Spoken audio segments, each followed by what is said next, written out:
Assalamualaikum warahmatullahi wabarakatuh. Wahai sahabatku, semoga sahabatku dalam kondisi sehat walafiat di bawah lindungan dari Allah Subhanahu wa taala. Ramai diperbincangkan tentang pernyataan Gus Nur dialog dengan Refli Harun tentang ke-NU-an atau masalah-masalah yang berkaitan dengan politik, pemerintahan Jokowi dan lain sebagainya. Karena itulah maka pada kesempatan kali ini saya ingin beri komentar tentang beberapa hal yang hubungannya dengan bagaimana kita menyikapi terhadap informasi-informasi yang berkaitan dengan kita. Karena itulah maka seseorang ketika mendengarkan sesuatu dia harus cerdas.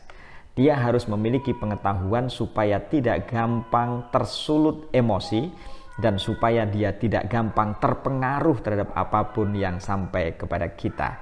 Karena itulah saya ingin mengomentari beberapa hal. Yang pertama adalah bahwa ketika misalnya Gus Nur mengatakan bahwa NU itu adalah ibarat bis umum, supirnya mabuk, kondekturnya itu teler, kemudian keneknya itu ugal-ugalan, penumpangnya pun kurang ajar.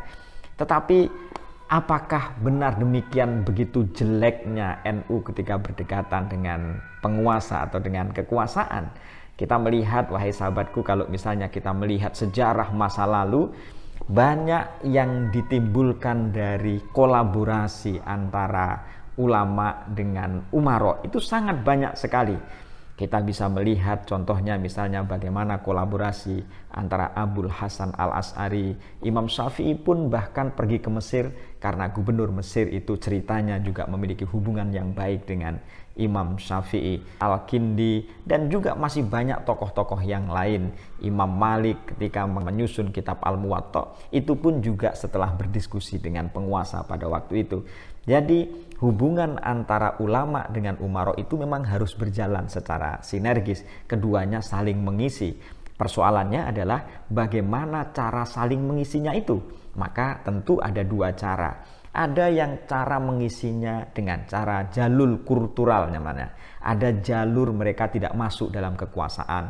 Tapi juga ada dengan cara mereka melakukan masuk langsung misalnya terlibat aktif dalam jalur-jalur kekuasaan. Jadi memang ada dua cara, bahwa ulama harus berkolaborasi dengan kekuasaan supaya agama itu bisa dijalankan dengan baik dan supaya pemerintahan itu bisa diiringi dengan muatan-muatan dan nilai-nilai keagamaan yang bagus.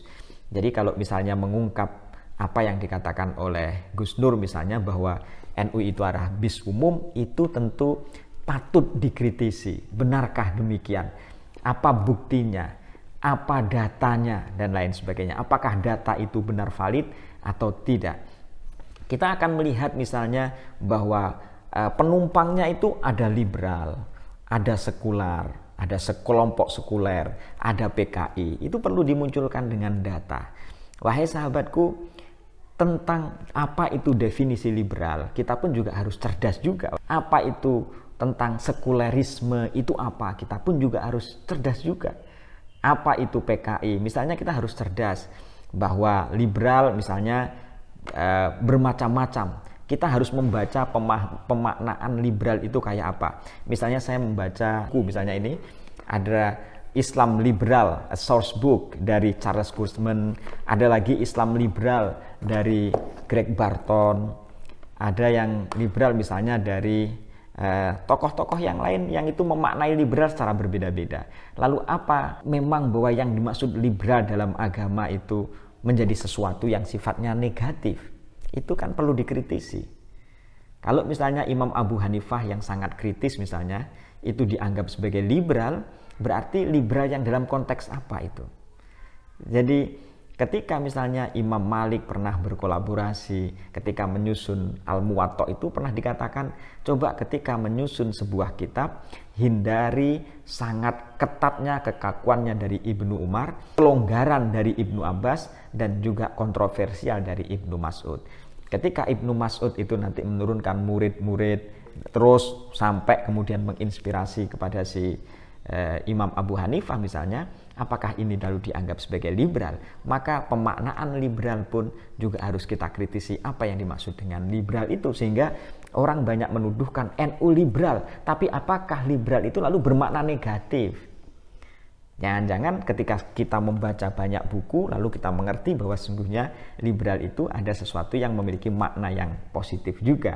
Nah, karena itu kita harus membaca secara jeli. Demikian pula tentang PKI. Buku-buku pelajaran filsafat itu mengajarkan tentang apa itu komunisme, mengajarkan apa itu sosialisme.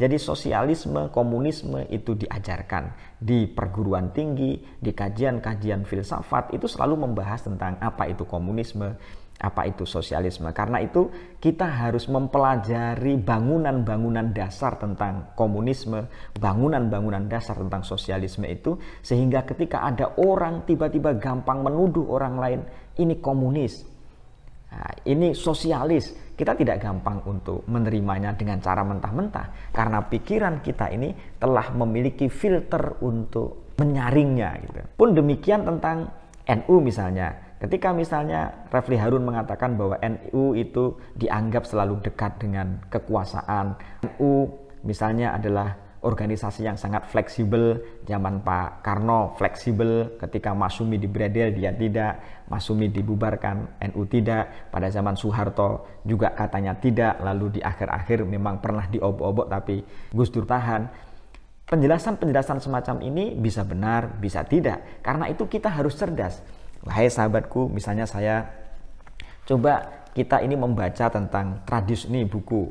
Nah, ini ada buku yang pantas untuk kita baca, sehingga ketika misalnya orang semacam Refli Harun, ketika dia menyampaikan apa yang dia sampaikan NU itu tidak kita telan mentah-mentah, kita bisa menyaringnya.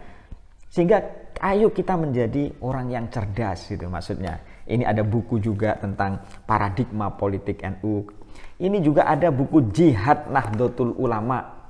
Nahdlatul Ulama melawan korupsi. Ini juga ada tentang buku tentang Gus Dur, NU, dan masyarakat sipil.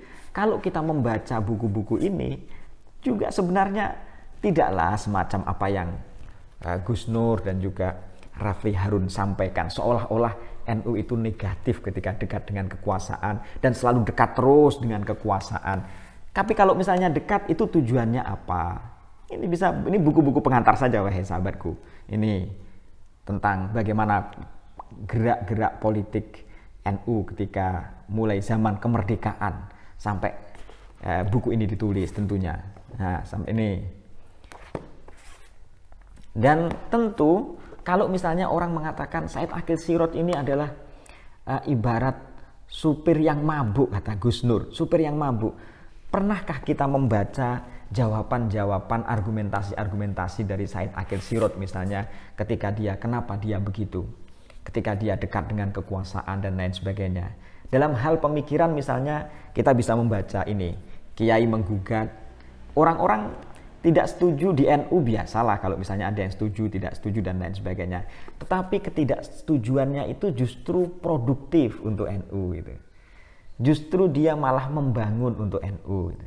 Bukan malah justru menghancurkan NU. Jadi kalau misalnya ada orang tidak setuju dengan pendapatnya, kita baca, kita pahami. Toh kita memang tidak harus sama pemikiran itu. Kalaupun tidak sama, kita kan punya organisasi yang sama. Ketika punya organisasi sama, ayo dikembangkan dengan cara yang baik, dengan cara begitu. Nah ini juga diantara karya dari Said Akil Sirot yang barangkali bisa dibaca. Kalau misalnya Refli Harun mengatakan bahwa diawali dari NU berpolitik. Sebenarnya membicarakan NU itu tidak harus dimulai ketika pasca kemerdekaan. NU itu hadir sejak lama. Sehingga ketika Refli Harun membuat guyonan dari apa yang dikatakan oleh Slamet Effendi misalnya, NU itu banyak karena ini, walaupun ini barangkali nadanya guyonan, NU itu banyak karena yang sudah mati pun dihitung, sehingga NU lebih banyak daripada Muhammadiyah. Ini kan kalau orang menerimanya dengan cara yang tidak disaring, ini kan seolah-olah NU itu sebenarnya sedikit. Dia jadi banyak karena orang mati pun masih didata, masih didata. Ini kan pernyataan yang untuk walaupun guyonan, tetapi guyonan ini kalau bagi orang yang mendengarkannya tidak dengan cara yang kritis, ini bisa membahayakan, dianggap NU itu kecil. Membicarakan NU itu seharusnya adalah diawali dari ketika dia mulai dari awal. Mulai zaman Wali Songo, mulai bagaimana pesantren-pesantren itu berdiri. Ketika pesantren berdiri, lalu kelompok-kelompok pesantren yang dianggap tradisional orang-orang barat itu sebagai kolot, lalu menyatukan diri dalam sebuah organisasi. Jadi organisasi itu hanya sebagai wadah saja. Tetapi NU secara kultural, ibadahnya, kegiatannya sudah ada sejak lama. Karena itulah ada buku yang bagus, sahabatku bisa membaca misalnya ini Islam Nusantara. Di sini ceritakan bagaimana Ijtihad Jenius dan Ijma Ulama Indonesia. Ini berbagai jilid ini. Nah, kemudian ada pesantren studies dan lain sebagainya. Ayolah, wahai sahabatku, kita menjadi orang yang cerdas, sehingga ketika ada orang-orang kayak semacam Gus Nur, ada Refli Harun dan macam-macam, kita bisa menyaringnya, itu wahai sahabatku. Kadang-kali mereka tidak terlalu banyak informasi. Maklum bahwa apa yang kita punya, apa yang kita kritikkan kepada orang lain itu biasanya memang ada latar belakang. Latar belakang itu macam-macam. Ada pengalaman individual, ada pengalaman masa lalu, ada pengalaman apa yang dia rasakan dengan kelompok NU dan lain sebagainya. Sehingga orang membenci itu macam-macam. Jadi orang membenci itu karena faktornya macam-macam. Karena sosial, politik, ekonomi, dan lain sebagainya. Karena itu kalau misalnya siapapun lah ini, ayo kita baca supaya kalau kita mengkritik orang lain itu dengan kritikan yang tepat. Ungkapkan secara seimbang. Jangan hanya mengkritik aspek jeleknya saja. Coba keunggulannya, kelebihannya kita ungkapkan juga. Ketika kita mengkritik Mu'tazilah misalnya yang begitu despotik, kalau orang-orang yang tidak setuju dieksekusi, tapi ungkapkan juga ada kelebihan dari masa itu gitu. Baitul Hikmah berdiri, filsafat berkembang, kebudayaan berkembang. Ketika orang mengkritik Imam Al-Ghazali itu berkolaborasi dengan kekuasaan lalu menyebabkan pikiran tidak berkembang. Tapi ungkapkan pula kebaikan-kebaikan setelah melakukan kolaborasi itu. Masyarakat menjadi tenang dan lain sebagainya. Itu artinya kita berpikir secara seimbang. Memiliki sifat kritis, kita memiliki ilmu sehingga kita bisa menyaringnya, tidak gampang mentah-mentah. Dan bagi mereka yang mengatakan itu, baca buku dulu sebelum berkomentar. Demikian. Assalamualaikum warahmatullahi wabarakatuh.